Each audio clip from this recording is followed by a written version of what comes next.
एक नवीन ऍप देखील वाहतुकीसाठी लॉन्च केला, पीपीटी ऍप. काय सांगणार दादा त्या ऍप बद्दल? बघा, मुळातच या शहरामध्ये पहिले CCTV बसवले. हे कशासाठी बसवले? शहरातील वाढती गुन्हेगारी आणि जे काही प्रकार चालले होते ते प्रकार थांबवण्यासाठी या शहरामध्ये CCTV बसवले. CCTVचं जाळे केलं 2014 नंतर. या शहरातली गुन्हेगारी तर कमी झालीच नाही, कोयता गँग तर कमी झाली नाही, पण त्या CCTVचा वापर काय केला तर रस्त्यावरती जाणाऱ्या सर्वसामान्य नागरिकांवरचे खिसे कापायचं काम आता चालू झालेलं आहे. कुणी हेल्मेट घातलं नाही, कोणाच्या गाडीला आरसा नाही, कोणाचे HSRP नंबर प्लेट नाही, या अशा पद्धतीने दंड उकळायचं काम चालू केलं.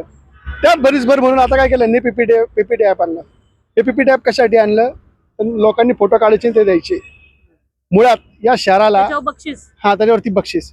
मुळात या शहराला बक्षिसाची आणि या कुठल्या ॲपची गरज नसून या शहराला वाहतूक नियमांची गरज आहे. खरंच आमचे रस्ते चांगले आहेत का? खरंच आमचं इन्फ्रास्ट्रक्चर तेवढं चांगलं आहे का? आमच्या रस्त्यावरती गाड्याचे प्रमाण वाढले, वाहतुकीचे जे प्रमाण वाढले, ह्याच्यावरती उपाययोजना करण्याचे रोगापेक्षा इलाज भयंकर अशी म्हणण्याची वेळ आता आलेली आहे. मुळात ट्रॅफिकचे जे विषय आहेत हे तिथल्या प्रत्येक भागातला विषय वेगळा आहे.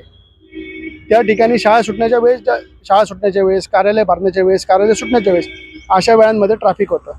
त्यावेळेस जर वॉर्डनची संख्या वाढवली ठिकठिकाणी आणि शाळांना सुद्धा सांगितलं बाबा एक 5-5, 10-10 मिनिटाच्या गॅपने शाळा सोडल्या तर ह्या गोष्टींवरती कुठे ना कुठे ते आळा बसू शकतो. दादा, पण मला सांगा, आता हे जे यंग तरुण पिढी आहे ते ट्रॅफिकचे नियम पाळत नाहीत.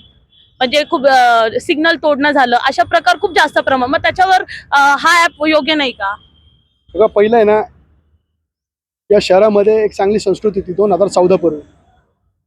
पोलीस दिसला तरी लोक घाबरायची, ती एक आदरयुक्त भीती होती.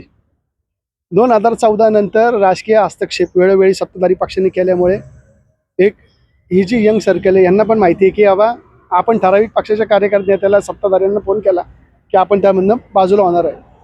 त्यामुळे हे प्रकार वाढत आहे. पोलीस चुकीचा नाही आहे, सत्ताधारी चुकीचे आहे. आमचा ठाम आरोप आहे त्यांच्यावर.